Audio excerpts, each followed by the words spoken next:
먼저 말씀과 함께 40쪽의 본문을 제가 읽도록 하겠습니다. 자녀가 없는 라헬은 레아를 시기하고 야곱에게조차 아이를 낳게 해달라며 못살게 굽니다.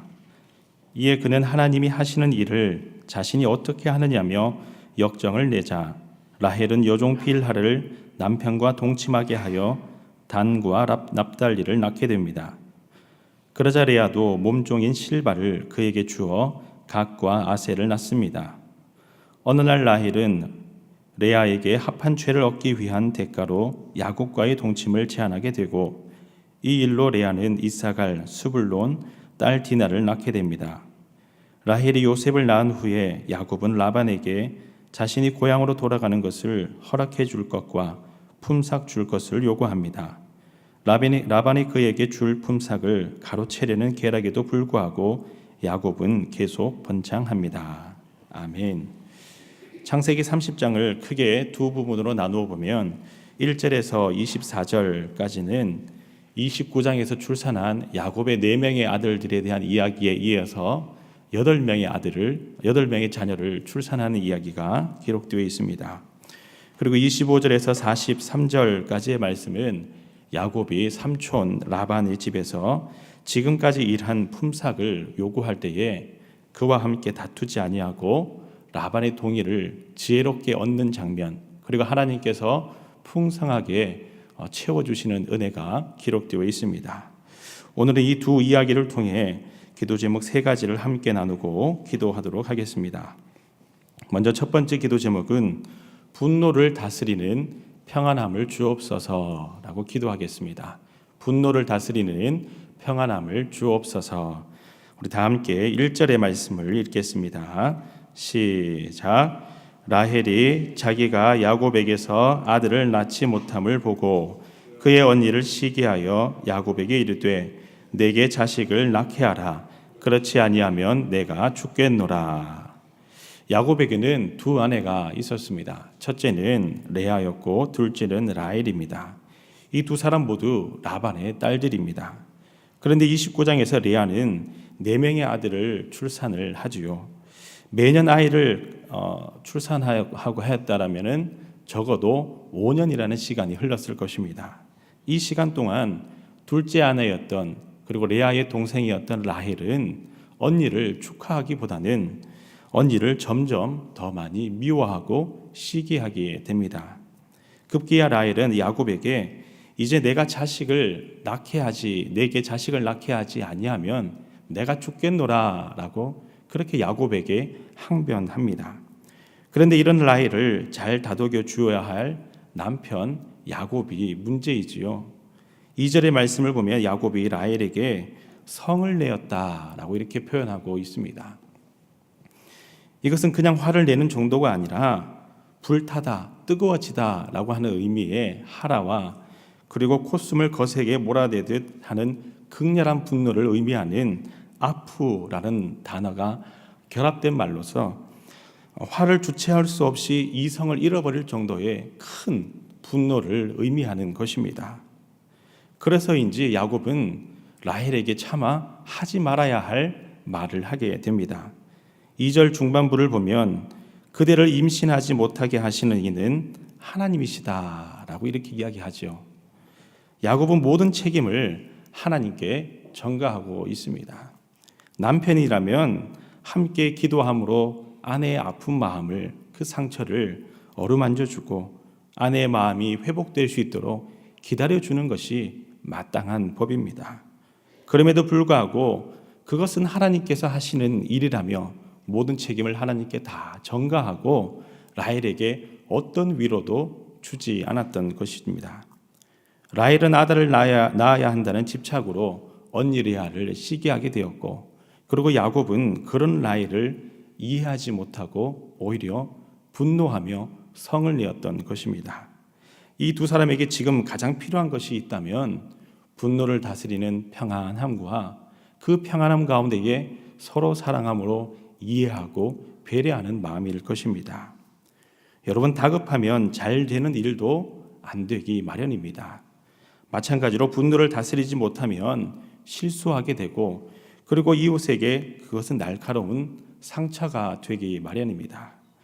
오늘날 우리 주변에도 사회에도 이러한 분노가 참으로 많습니다.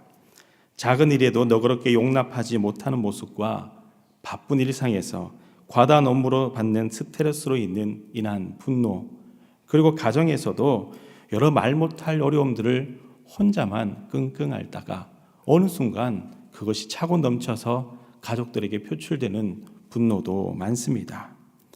이와 같이 오늘날의 야곱, 오늘날의 라헬과 같은 우리에게 필요한 것이 있다면 바로 하나님의 평안입니다.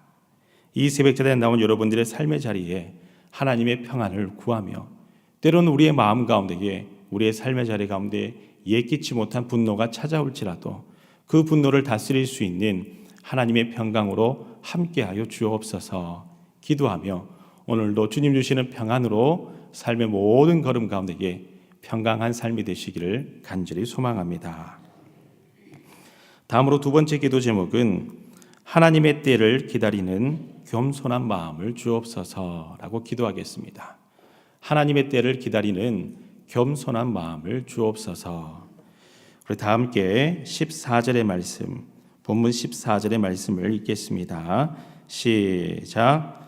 밀 거둘 때 루벤이 나가서 들에서 합한 채를 얻어 그의 어머니 레아에게 드렸더니 라헬이 레아에게 이르되 언니의 아들의 합한 채를 청구하노라. 아멘. 라헬은 언니 레아가 4명의 자녀를 출산하는 동안 아이를 가지지 못하자 너무 초급한 나머지 그 여종 빌하를 야곱에게 주고 2명의 아들을 가지게 됩니다. 라헬은 분명히 아브라함의 아내 사레와 같이 하나님의 때를 기다리지 못하고 조급한 마음에 사라가 그 종 하갈을 아브라함에게 주므로 이스마엘을 낳았던 것과 같은 동일한 실수를 하게 됩니다. 라헬에게 필요한 마음가짐은 끝까지 하나님의 때를 기다리고 하나님의 때를 기다리며 또 하나님의 방법을 기다리며 기도하는 마음가짐이었습니다. 그러나 라헬은 오늘 본문에서 또다시 조바심을 내게 됩니다. 본문 14절에서 레아의 아들 루벤이 우연히 들에서 합한 채를 발견하게 됩니다. 그리고 그것을 어머니 레아에게 가져다 주자 이 모습을 본 라헬은 그만 화가 나게 되었죠. 여기서 합한 채는 흰 동말풀 그리고 연가지라고 하는 식물로 당시에는 불임 여성들의 수태력을 증진시키는 신비한 효능을 가졌다라고 널리 알려져 있었습니다. 그러나 합한 채가 임신을 가져다 준다는 100%의 보장은 없습니다. 오히려 독성이 강한 식물로 자칫 잘못하면 두통이나 환각 그리고 경련 등의 부작용이 생길 수 있는 것도 있었습니다. 그런데 라헬은 합한 채 그 자체, 합한 채를 가지고만 있으면은 반드시 임신을 하게 될 것이라는 확신에 찬 나머지 언니 레아의 합한 채를 마치 자기의 것인 양 청구하였던 것이죠. 결국 라헬은 합한 채를 가지는 대신 남편 야곱과의 잠자리를 언니 레아에게 내어줍니다. 여기서 합한 채를 가진 라헬이 이후에 바로 아이를 가졌을까요? 그렇지 않습니다. 오히려 이미 4명의 아이를 낳은 언니 레아가 합한 채 없이도 2명의 아들과 1명의 딸을 출산을 하였지만은 라헬에게는 아무 아이도 없었다라고 하는 것입니다. 레아가 3명의 아이를 출산하는 동안 몸을 회복하는 기간까지 포함해 보면 약 3년의 시간이 흘렀을 것입니다. 그 3년에서 4년의 시간이 훌쩍 넘었을 동안 라헬은 아무 자식 없이 합한 채를 가졌지만은 아무 출산함 없이 고통의 시간을 보내었더라라고 하는 것이죠. 여기서 우리가 알 수 있는 중요한 교훈은 하나님의 방법과 하나님의 때를 기다리는 믿음과 인내가 더욱더 중요하다라고 하는 것입니다. 라헬이 자신의 방법이 아닌 하나님의 방법과 때를 기다리며 기도했더라면 하나님과 사람 앞에서 더 현숙하고 현명한 여인으로 아마 기록이 되었을 것입니다. 그래서 잠언 16장 9절에서는 이렇게 말씀하고 있습니다. 사람이 마음으로 자기의 길을 계획할지라도 그의 걸음을 인도하시는 이는 여호와시니라. 아멘. 이와 같이 우리 라헬을 반면교사 삼아서 하나님의 방법과 때를 기다리며 믿음으로 인내할 수 있도록 기도하는 여러분들 다 되시기를 간절히 소망합니다. 잠깐 기다리라는 하나님의 인내의 명령이 있을지라도 기도할 때 하나님께서 인내할 수 있도록 힘주시고 능력 더해 주시고 기도할 때의 모든 걸음 가운데에 합력하여 선한 일로 역사하여 주실 줄 믿습니다. 다음으로 세 번째 기도 제목은 다투지 않고 문제를 해결할 수 있는 지혜를 주옵소서라고 기도하겠습니다. 다투지 않고 문제를 해결할 수 있는 지혜를 주옵소서. 우리 다 함께 본문 32절의 말씀을 읽겠습니다. 32절의 말씀입니다. 시작. 오늘 내가 외삼촌의 양떼에 두루 다니며 그 양 중에 아롱진 것과 점 있는 것과 검은 것을 가려내며 또 염소 중에 점 있는 것과 아롱진 것을 가려내리니 이 같은 것이 내 품삯이 되리이다. 아멘. 야곱은 삼촌 라반이 품삯을 주지 않자 그 정한 품삯을 주지 않고 자신을 속인 것에 대해서 매우 화가 나 있습니다. 야곱은 자신의 성격대로라고 하였다면 삼촌 라반과 끝까지 논쟁을 해서라도 그 모든 품삯을 받아내고 싶은 마음이었을 것입니다. 그런데 야곱은 오히려 좋은 품종은 삼촌 라반에게 다 양보하고 좋지 않은 품종인 아롱진 것, 점 있는 것, 그 양과 염소들을 자신의 품삯으로 줄 것을 요구합니다. 이것은 라반에게 있어서 아주 유리한 조건이었습니다. 야곱이 제시한 아롱지고 점 있는 양과 염소들은 원래 가져야 할 모습대로 태어나지 못한 변종이거나 다소 품종이 떨어지는 동물로 그런 품종은 아주 소수일 뿐이었기 때문입니다. 그래서 라반은 자신에게 전혀 불리할 것이 없는 야곱의 조건을 흔쾌히 수락을 합니다. 야곱이 왜 라반에게 이런 불리한 조건을 제안하였을까요?